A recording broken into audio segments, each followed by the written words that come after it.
자, 오늘은 기적의 작은 방이라는 성경 가운데 나오는 한 이야기를 여러분과 같이 나누려고 합니다. 이 영상은 제가 아주 오랫동안 하나님께서 제 마음속에 담아 주셨는데 차일피일 미루다가 그리고 아직까지 가슴속에 정리되어지지 못한 것들이 있어서 고민하다가 100% 완성은 아니지만 여러분들과 같이 오늘 이 말씀을 나누고자 합니다.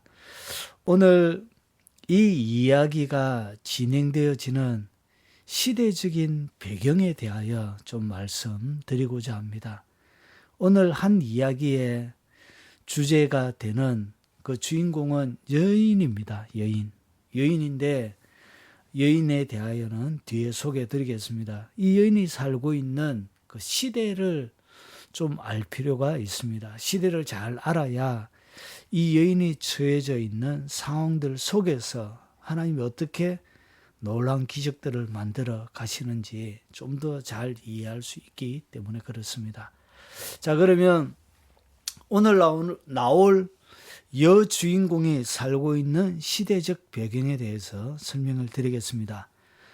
열왕기하 3장 1절에 보면 유다의 여호사밧 왕 18째 해에 아합의 아들 여호람이 사마리아에서 이스라엘을 12해 동안 다스리니라. 오늘 이야기는 열왕기 하에서 나오는 이야기입니다. 그런데 이 시대가 누구의 통치 시대냐? 아합의 아들 여호람이라고 되어져 있습니다. 아합입니다. 아합이 누구입니까? 아합의 아내가 누구입니까? 이세벨입니다. 온 나라 가운데서 바알과 아세라의 우상으로 나라를 어지럽게 만들었던 그 악한 아합 왕의 그 악독한 여왕의 그 아들이 여호람입니다. 아버지의 피, 어머니의 피를 그대로 물려받은 그런 시대이죠. 그러면 이 시대 자체가 어떠냐? 이것을 좀 더 설명하기 위해서 한 말씀을 더 드려보고자 합니다. 예레미야 34장 17절에 보면 하나님께서 예레미야에게 주신 말씀입니다. 여호와께서 이같이 말씀하시니라. 너희가 나에게 순종하지 아니하고 각기 형제와 이웃에게 자유를 선포한 것을 실행하지 아니하였은즉 내가 너희를 대적하여 칼과 전염병과 기근에게 자유를 주리라. 여호와의 말씀이니라.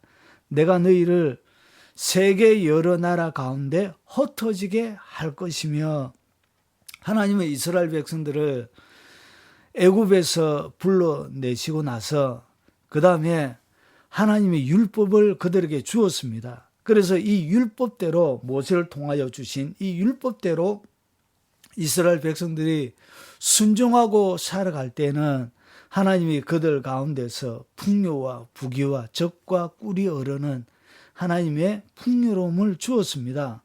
그런데 불구하고 오늘 여기서 보면 하나님께서 꼭 이스라엘 나라를 심판하실 때에 하나님께서 징계를 하실 때 두 가지 기준이 나오죠. 그 두 가지 기준이 뭐냐? 너희가 나에게 순종하지 아니하고 하나님의 말씀을 순종하느냐 하지 않느냐. 그리고 또 한 가지가 더 있습니다. 단순하게 하나님의 말씀을 순종하느냐 하지 않느냐. 이거와 같이 하나님이 보시는 것이 뭐냐? 진정한 순종이 어떻게 드러나는지를 하나님이 판단하시는 기준이 자기 형제와 이웃에게 자유를 선포한 것을 실행하지 아니하였은즉, 하나님은 이스라엘 백성들을 애굽의 노예에서 이끌어내시면서 그들에게 자유를 주셨습니다. 그런데 이 이스라엘 백성들이 자기 형제와 이웃에게 뭘 주지 않느냐? 자기들의 경제적인 이익을 위하여서 그들을 노예 삼고 경제적인 볼모로 삼으면서 그들에게 하나님이 주신 자유를 그들이 억압하고 그리고 실행하지 아니할 때 하나님이 그들에게 징벌로 항상 네 가지를 주었습니다. 구약 이스라엘 나라를 하나님이 칠 때에 꼭 요 네 가지가 항상 등장합니다. 자, 그것이 뭐냐? 내가 너희를 대적하여 칼이 뭐죠? 전쟁입니다. 전쟁. 다른 말로 이야기하면 전쟁은 누가 일으키느냐? 이방 나라들의 이스라엘 주위에 있는 이 이방 나라들을 들어서 결국은 전쟁을 일으키는 것이죠. 그래서 하나님이 순종하지 않는 그 백성들, 그리고 자유와 억압을 하나님께서 주신 자유를 억압으로, 그리고 하나님께서 주셨던 풍요로움을 경제적인 착취로 그렇게 하는 그 날에 하나님이 반드시 뭘 줬냐? 하나님이 이방 나라를 들어서 이방 나라를 강대하게 하여 전쟁을 일으켰습니다. 그래서 이 칼이란 것은 뭐냐? 이방 나라를 강하게 해서 결국은 전쟁을 일으키는 것을 얘기합니다. 그리고 전염병, 그리고 기근, 그리고 내가 너희를 세계 여러 나라 가운데 흩어지게 할 것이며, 이것이 뭐죠? 예, 추방이죠. 추방은 다른 말로 해서 포로죠. 포로. 그래서 하나님께서 범죄한 이스라엘 나라를 다루실 때마다 항상 뭐가 나오냐? 전쟁입니다. 칼, 그리고 전염병, 그리고 기근, 그리고 포로, 추방. 요 네 가지가 결국은 하나님이 이스라엘 나라를 다스리고 있는, 하나님이 손대고 있는 범죄한 그들을 하나님이 다스릴 때 항상 이렇게 하신 것입니다.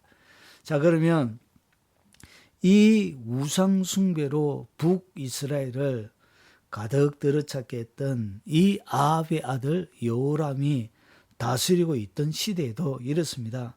열왕기하 6장 9절을 보면 아람 군대의 계속적인 침입, 이것이 뭐죠? 칼이죠. 전쟁, 끊임없는 전쟁들이 주위의 나라가 쳐들어왔습니다. 그래서 여러분, 나라가 전쟁 가운데 있을 때 백성이 평안할 수가 없죠. 그리고 오늘 여인이 나오고 있는 요것은 아주 기름진 곳입니다. 뒤에 설명하겠지만, 그래서 군대들이 항상 탐내던 그런 땅이었습니다. 그래서 끊임없는 군대의 침입들이 있기 때문에 백성들이 평안하게 살 수 있는 그런 시대가 아니었습니다. 늘 칼의 두려움들이 그들 가운데 있는 그런 시대입니다. 그리고 7년 흉년이 또, 흉년은 뭐죠? 기근이죠. 기근. 예, 앞에서 얘기했던 7년 동안, 열왕기하 6장 29절을 보면 7년 동안 흉년이 일어나게 됩니다. 1년도 아니고 2년도 아니고 7년 동안 흉년이 온 나라를 덮쳤다. 여러분, 그러면 그 나라의 상태가 어떨지 여러분이 미루어 짐작할 수 있게 되어질 것입니다. 여러분, 이 전쟁이 일어나면 같이 일어나는 것이 뭐죠? 예, 상황들이, 생활 환경들이 어려워지기 때문에 피폐해지고 부서지고 그리고 불나고 이렇기 때문에 결국은 전염병은 같이 오는 것입니다. 이 전쟁이 계속되어지면 뭐가 안 되죠? 농사가 안 되어지죠. 예. 그래서 이것은 마치 이렇게 같이 항상 일어나게 되어지는 것입니다. 그래서 이 이야기가 펼쳐지는 이 배경 자체는 그렇게 평화롭고 안락한 그런 시대가 아니었습니다. 늘 전쟁의 두려움들이 있고, 그리고 먹는 것이 힘든 그런 시대입니다. 자, 그러면 오늘 이 시대에 한 여인을 소개하겠습니다. 이 이야기의 무대에 등장하는 한 여인. 이 여인의 이름이 무엇인지는 알 수가 없습니다. 그냥 이름이 알려지지 않는 수넴이라는 지역에 살고 있는 여인이었습니다. 이 여인이 여러분, 세계 역사 가운데서 왕이나 천재들이나 전쟁의 영웅들이나 이렇게 주도적으로 나와야 될 텐데, 열왕기하를 살펴보면 이 여인에 대한 이야기가 범죄한 아주 악독한 왕들의 이야기보다 더 많은 분량을 차지하고 있습니다. 그러면 하나님은 이 왕들에 대한 이야기에서 이름 번도 알려지지 않는 이 여인의 이야기를 왜 이렇게 길게 기록하고 있고, 그리고 이 여인의 이야기를 왜 그렇게 하나님께서는 그렇게 소개하고 있는지, 소개하고 있다면 우리에게 뭔가 하나님이 하시고 싶은 이야기가 있는 것이죠. 자, 그리고 이 여인이 살고 있는 이 수넴 지방은 아셀 지파에 속한 땅이었습니다. 이 아셀이란 것은 레아의 여종 실바가 난 둘째 아들입니다. 자, 지도를 좀 보시면 이렇습니다. 이스라엘 나라들은 레위 지파를 제외한 족속들에게 하나님이 12지파들에게 하나님께서 이렇게 땅을 나누어 주었습니다. 그런데 이 수넴이 소속되어져 있는 이 지파는 어디에 있냐? 요 아셀 지파에 소속되어져 있습니다. 그래서 굉장히 기름진 땅입니다. 기름진 땅. 요 가운데 갈릴리 바다가 있고 요 옆에 길보아 산 위쪽에 수넴이 있습니다. 그리고 우리가 또 살펴보게 되겠지만 요쪽에 뭐가 있냐? 갈멜산이 있습니다. 갈멜산. 예. 자, 그러면 좀 더 이야기 속으로 들어가 보겠습니다. 이 여인이 소개되어져 있는 수넴 여인의 기사는 열왕기하 4장 8절부터 9절에 이렇게 드러납니다. 자, 하루는 엘리사가 수넴에 이르렀더니, 이 수넴 여인은 누구와 핵심적으로 이야기가 진행되느냐? 엘리사라는 엘리야의 수제자죠. 엘리사가 사역하고 있던 그 시대입니다. 자, 하루는 엘리사가 수넴에 이르렀더니 거기 한 귀한 여인이 그를 강권하여 음식을 먹게 하였으므로 엘리사가 순회 사역을 했던 것 같습니다. 갈멜산에서 거주하고 있었지만 여러 지역을 돌아다니면서 사무엘 때부터 선지자들이 사역했던 것처럼 그렇게 사역을 했던 것 같습니다. 그런데 엘리사가 수넴에 갈 때마다 이 귀한 여인이 그를 관건하여 자기 집에서 음식을 대접하면서 이 엘리사와 관계가 시작이 되어졌던 것 같습니다. 계속적으로 이야기가 진행되어집니다. 엘리사가 그곳을 지날 때마다 음식을 먹으러 그리로 들어갔더라. 그러니까 수넴 여인이 엘리사가 지나갈 때마다 자기 집에 와서 음식 먹기를 관건했던 것 같습니다. 그래서 이 엘리사와 관계는 음식을 대접하는 것부터 시작해서 오늘 이야기가 진행이 되어집니다. 여인이 그 남편에게 이르되 항상 우리를 지나가는 이 사람은 하나님의 거룩한 사람인 줄을 내가 아노니. 그러니까 시대적으로는 끊임없는 전쟁이 일어나고 그리고 삶이 그렇게 주의적으로 비폐해져가는 그런 평화로운 시대는 아니었습니다. 그리고 이스라엘 나라 전역이 바알과 아세라를 섬기고 우상 숭배하는 하나님의 법이 세워져 있지 않는 그런 하나님의 징계의 채찍이 그 북이스라엘 위에 놓여져 있는 그런 영적인 아주 좋지 못한 그런 상태였습니다. 그래서 하나님을 찾고 구하고 이런 것이 보편화되어져 있지 않는 그런 시대였다는 것이죠. 그의 남편에게 이르되 항상 우리를 지나가는 이 사람은 하나님의 거룩한 사람인 줄을 내가 아노니. 그러니까 엘리사가 하나님의 거룩한 사람이라는 그런 인식을 가졌던 것 같습니다. 그러면서 이야기는 계속적으로 진행되어져 갑니다. 그러면서 10절에 청하건대 우리가 그를 위하여 작은 방을 담 위에 만들고 침상과 책상과 의자와 촛대를 두사이다. 그가 우리에게 이르면 거기 머물리다 하였더라. 그러니까 계속적으로 지나가면서 식사만 대접했던 것이 아니라 이 여인이 엘리사가 지나갈 때 혹시나 밤이 깊어지고 그리고 많이 피곤해 보일 때 자기 집에서 쉴 수 있도록 작은 처소 하나를 준비했던 것 같습니다. 그러니까 큰 방도 아니었던 것 같아요. 작은 방을 담 위에 만들고, 그리고 그 작은 방 안에 침상 하나 놓고 책상과 의자 만들고 그냥 뭔가를 할 수 있도록, 그리고 촛대 하나를 둔 것, 그것이 전부였습니다. 그러니까 이 수넴 여인이 엘리사에게 한 것이 뭐냐? 식사를 대접하고, 그리고 작은 방 하나를 자기가 살고 있는 담 위에다가 놓고 침상, 책상, 그리고 의자, 촛대를 거기에 하나 만들어 주온 것입니다.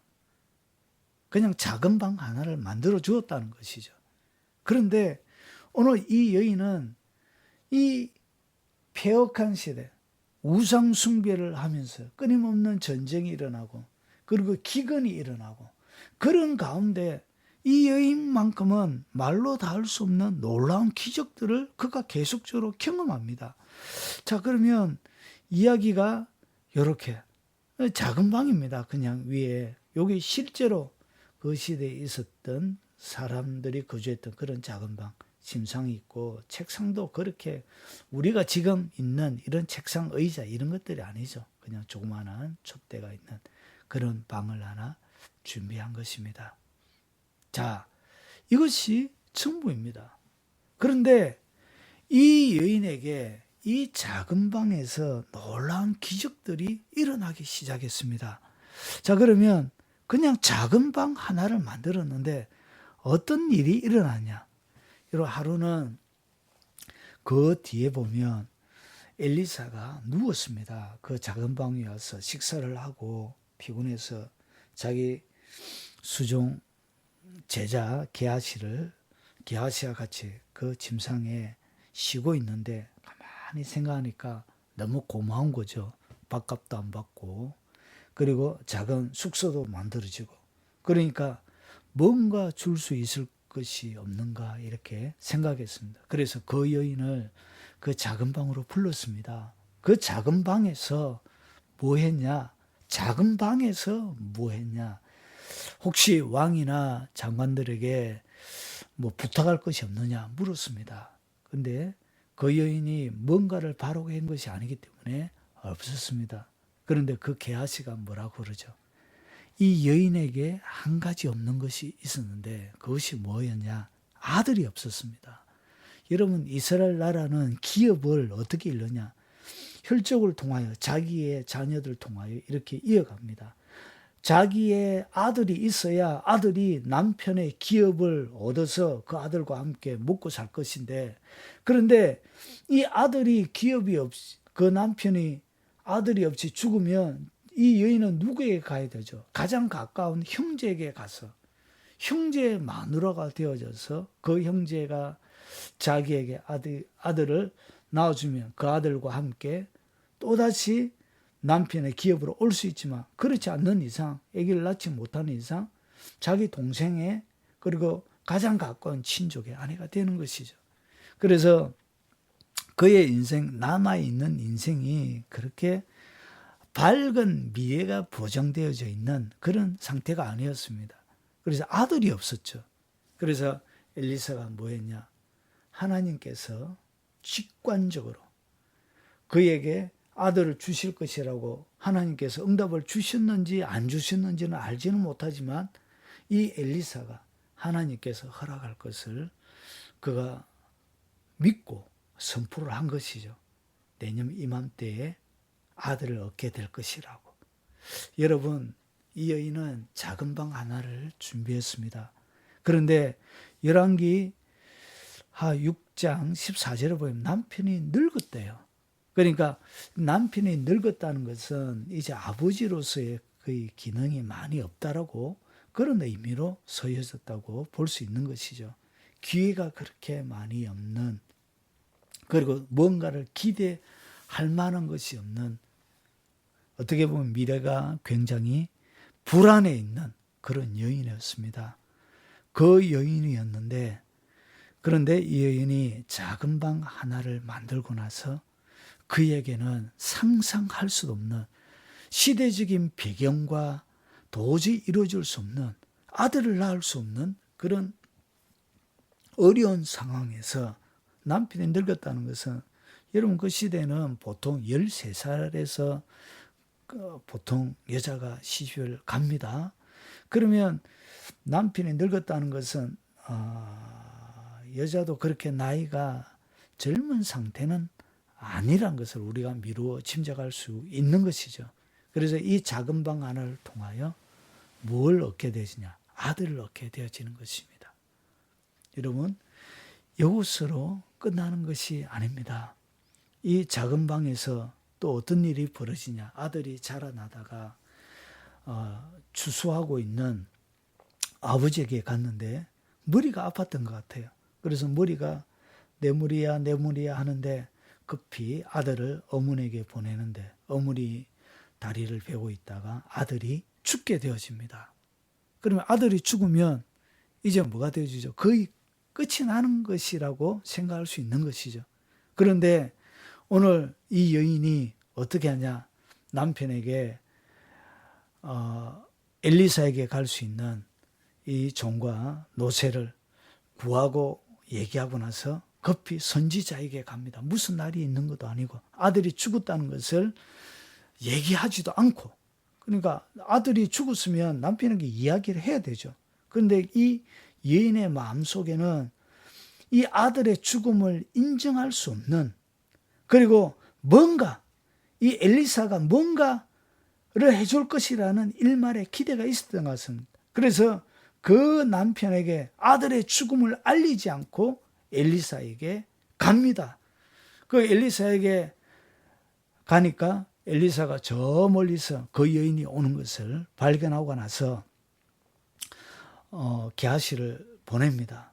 그리고 나서 이 수넴 여인이 그 엘리사에게 가서 자기 아들의 죽음을 이야기합니다. 죽음의 이야기를 하고, 내가 아들을 구한 것도 아닌데 왜 아들을 주가지고 이런 아픔을 당해야 합니까? 하면서 막 불평불만하고 그 아들을 위하여 그 게하시를 대신 보내지만 그것을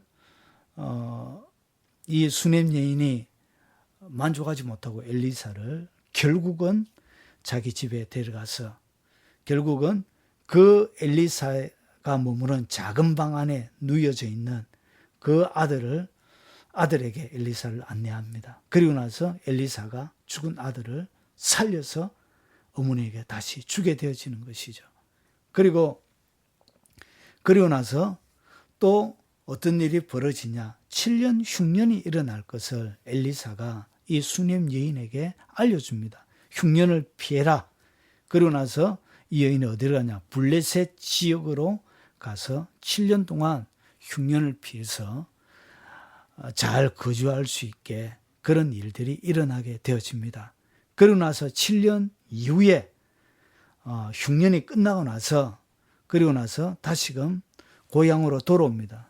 고향으로 돌아올 때 여호람 왕이 이렇게 게하시에게 엘리사가 일어났던 기적들을 물을 때 죽은 아들을 살린 이 기적을 이야기할 바로 그 찰나에 자기의 소유를 다시 찾기 위하여 왕에게 이 여인이 아들과 같이 호소하러 갑니다. 호소하러 갈 때에 바로 저 여인이 저 여인의 아들이 바로 엘리사가 죽었다가 살린 아들입니다. 라고 소개하면서 잃어버렸던 모든 7년 동안 그 땅에서 난 모든 소출들까지, 그리고 7년 동안 비워두었던 그 땅을 다시금 찾게 되어지는 이런 일이 벌어지게 되어집니다. 여러분, 오늘 이야기가 여러분 한 여인에 대한 이야기입니다. 시대는 참으로 암울한 시대였습니다. 우상숭배로, 그리고 그 우상숭배 때문에 불순종하는 죄악들 때문에 끊임없이 외세 침공들이 일어나고, 그리고 땅은 황폐화되어 7년 동안 흉년이 일어나게 되어지고, 그리고 하나님의 살아계심을 체험하면서 살아가는 사람들은 극히 드문 그런 시대, 어려운 시대였습니다. 그런데 그런 시대 가운데서 한 여인만은 유독 놀라운 기적들을 체험하고 있습니다. 그 기적이 뭐죠? 애를 낳지 못했던 불임의 그 여인, 남편이 이미 늙어서 살 소망조차 끊어져 버린 그 한 여인의 아들을 얻게 되어지는 이런 기적들을 체험하게 되어진 것이죠. 그리고 그 아들이 죽게 되어집니다. 죽었다가 또 죽은 아들이 살아나게 되어지는 이런 일들이 일어나게 되어집니다. 여러분, 죽었다가 죽은 사람을 살린 기적, 여러분, 이것이 여러분 이 이스라엘 나라 가운데서 접할 수 없는 이 놀라운 기적들이었죠. 그리고 흉년을 피해서 도망갈 때 이 소식을 어디에서 듣죠? 예, 자기가 만들었던 그 작은 방에서. 그리고 그 작은 방의 기적들을, 작은 방을 통하여 일어났던 그 관계를 통하여 그 작은 방에서 일어난 그 기적 때문에 뭐가 일어나죠? 잃어버린 기업들을 다시금 찾는 일이 일어나게 되어집니다. 그러면 오늘 이 여인의 이야기를 하나님께서 성경 가운데 기록하면서 요 네 가지의 기적들이 일어나는데 이 네 가지의 기적들은 다 무엇과 연결이 되어져 있느냐? 작은 방에서 일어났던 기적입니다. 작은 방, 그 작은 방 하나를 만들었고, 그리고 그 작은 방 하나 때문에 일어났던 이 네 가지의 놀라운 기적들이 것이죠. 여러분, 오늘 작은 방에 대한 이야기를 제가 드리고 있습니다. 여러분, 시대가 아무리 어렵고 힘들고 전쟁과 기근들이 온 땅을 덮을지라도 여러분, 하나님은 여전히 하나님만을 바라보고 하나님을 기대했던, 그리고 기대했던 이 작은 방을 만들었던 이 여인의 아름다운 섬김을 하나님은 기억하신 것입니다. 그리고 그가 행한 이 작은 방 하나 때문에 그는 놀라운 네 개의 큰 기적들, 하나님의 호의를 경험하게 되어진 것입니다. 그러면 이 여인이 경험하게 되어지는 이 작은 방은 어떻게 만들어졌는지를 소개해 드리고자 합니다. 그러면 이 기적에 우리의 삶들 가운데서도 여러분 여호람 시대에 그런 기적들이 일어났다면 여러분 여호람도 없고 여러분 엘리사도 없고 수넴 여인도 없습니다. 그러나 그 수넴 여인이 만들었던 이 작은 방의 기적은 지금도 여전히 유효하고 그 여인이 행했던 그 선한 마음에 대하여 역사했던 하나님은 여전히 지금도 존재하고, 그리고 작은 방을 만드는 누구든지 그 작은 방의 기적을 경험할 수 있다는 것을 오늘 우리에게 보여주고 있는 것입니다. 여러분, 이 작은 방의 기적을 경험하는 것이 아니라 이 작은 아들을 얻고 죽은 아들을 얻고 그리고 생명을 얻게 되어지는 그 모든 과정들은 누구를 경험하는 것이죠? 하나님을 경험하는 것입니다. 하나님의 손이 그 작은 방에 머물고 결국은 그 기적은 하나님을 가르쳐 주는 것이고 하나님을 배울 수 있는, 하나님이 살아계시다는 것을 알게 되지는 그런 것이죠. 그러면 우리 인생 가운데 기적의 작은 방 어떻게 만들어졌는지를 이 수넴 여인이 행한 행동을 통하여 한번 살펴보고자 합니다. 여러분, 그 여인이 행한 것은 식사 대접으로부터 시작이 되어진 것입니다. 여러분, 하나님의 사람들이 지나다닐 그 가운데 그 사람을 위하여 식사 대접하신 것입니다. 대접한 것입니다. 여러분, 황금률 여러분 아시죠? 예수님께서 가르쳐 너희가 누구든지 남에게 대접받고자 하는 대로 너희도 남을 말아 대접하라. 이것이 황금률인 것입니다. 그래서 여러분 잘 대접한 것입니다. 사랑하는 여러분, 여러분 인생의 이 대접은 여러분 인생의 작은 방을 준비하는 시발점이 되어지는 것입니다. 그리고 나서 특별히 누구를 대접했냐? 이 엘리사라는 이 사람이 하나님의 거룩한 사람으로 그가 인식했습니다. 그러니까 엘리사를 대접했지만 이 이 엘리사가 누구였다는 것이죠? 하나님의 거룩한 사람이었다는, 하나님의 사람이었다는 것이죠. 그래서 하나님께서 너희가 작은 소자에게 대접한 것이 곧 내게 한 것이라. 그래서 하나님의 사람을 하나님의 이름으로 대접하면 그 하나님의 사람을 대접한 그것이 결국은 하나님을 대접한 것이 되는 것입니다. 여러분, 이 작은 방, 이 시작은 어떻게 되느냐? 그가 하나님을 대접한 것입니다.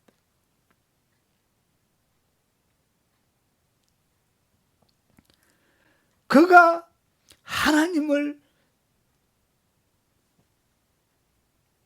대접하니까 하나님이 그를 대접해 주신 것입니다. 하나님의 거룩한 사람으로 엘리사를 그가 인정하고 그 하나님의 사람을 그가 대접한 것입니다. 그러면서 뭐 했냐? 담장 위에 작은 방 하나를 만들었습니다. 여러분, 이것이 그가 이 땅 가운데 만들었던 기적의 방이었습니다. 사랑하는 여러분, 여러분이 일생 동안 살아갈 때에 여러분의 인생을 위하여 작은 방 하나를 만드시기 바랍니다. 그 속에서 하나님의 사람들이 쉬고 그 속에서 하나님의 사람들이 먹고 마시고 안식을 누릴 수 있는 작은 방 하나를 만드시기 바랍니다. 여러분, 이것은 꼭 사역자만을 대접하러 가는 것이 아닙니다. 작은 소자에게 대접하는 그것, 그리고 하나님 어렵고 힘든 사람들을 위하여 비워놓은 하나의 그 공간이 바로 하나님의 기적을 체험하는 작은 방이 되는 것입니다. 그가 무슨 목적이 있어서 그렇게 한 것이 아닙니다. 그냥 목적 없이 하나님의 사역을 그가 한 것입니다. 하나님의 사역하는 사람들을 그가 잘 섬긴 것입니다. 사랑하는 여러분, 오늘의 이야기를 마무리하고자 합니다. 사랑하는 여러분, 여러분이 작은 방 하나를 가지고 있는지 물어보고 싶습니다. 여러분, 지금까지 여러분이 작은 방이 없다면 오늘 이 여인이 만들었던 것과 같은 작은 방 하나를 만드시기 바랍니다. 그래서 그 작은 방은 오늘 이 여인이 아들을 없이 평생 동안 인생의 마지막을 정리해야 될 이 여인에게 기업을 계속적으로 이어가면서 그 기업에 그의 일생을 보낼 수 있는 그런 하나님의 복을 그가 체험하는 것입니다. 그리고 죽었던 아들도 다시금 얻게 되어지면서 여러분, 인간이 이 땅 가운데 경험할 수 있는 최고의 경험이죠. 죽은 아들이 끝났다라고 생각했던 그 죽은 아들이 다시금 살아나는 이런 경험보다 그 놀라운 인생의 경험이 어디 있겠습니까? 여러분, 그리고 경제적인 극한 어려움, 이 기근이죠. 그런 것도 피해가게 하고 잃어버렸던 모든 기업들을 하나님이 채워주는 그 기적의 작은 방. 오늘 이 이야기 속에 하나님은 우리에게 들려주고 있습니다. 너희들도 이 수넴 여인처럼 기적의 작은 방을 만들어라. 그리고 그 기적의 작은 방을 통하여 이 땅을 살아가는 동안 기적을 체험하면서 살아라. 오늘 수넴 여인이 우리에게 그렇게 간청하고 있는 것입니다. 여러분, 최고의 기적의 방은 여러분이 만들어가는 것입니다. 여러분, 조그마한 대접을 통하여, 그리고 그가 하나님의 사람이란 것을 알고, 그리고 그가 편안하게 하나님의 사역을 할 수 있도록 담장 위에 작은 방 하나를 만들었습니다. 아무런 목적과 기대 없이 그냥 그가 가지고 있는 꽤 그녀는 부유한 여인이었던 것 같습니다. 귀한 여인으로 소개하고 있는 거 보면 꽤 부유했던 것 같습니다. 거기에 비하면 그가 내어놓았던 것은 그렇게 대단한 것은 아니었던 것 같습니다. 그럼에도 불구하고 하나님은 그것을 기억하시고 그가 하나님의 사람을 대접했을 때 하나님이 그가 만들었던 그 작은 방, 그 속에 하나님의 기적을 풀어 놓았던 것입니다. 사랑하는 여러분, 일생 동안 하나님의 사람들을 잘 대접해 주십시오. 그리고 평생 동안 기적의 작은 방을 여러분이 경험하면서 살아갈 수 있기 바랍니다.